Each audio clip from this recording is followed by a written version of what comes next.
ओशो कहते हैं कि जहाँ द्वंद्व खो जाते हैं वहाँ समझ भी खो जाती है और केवल विस्मय रह जाता है।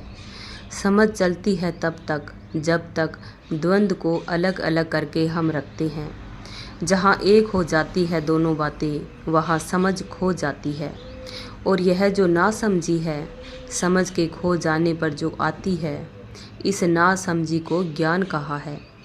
यह जो नासमझी है इसे ज्ञान कहा है। ओशो कहते हैं कि इस ज्ञान के क्षण में सिर्फ भीतर का शून्य, बाहर का शून्य दिखाई पड़ता है जो एक हो गया। और बाहर भीतर भी दिखाई नहीं पड़ता कि क्या बाहर है क्या भीतर है, दोनों एक हो गए होते हैं। इस बाहर भीतर की एकता में, इस शून्य में ही भय तिरोहित होता है।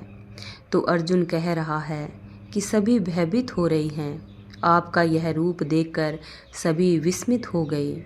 किसी की कुछ समझ में नहीं पड़ रहा है।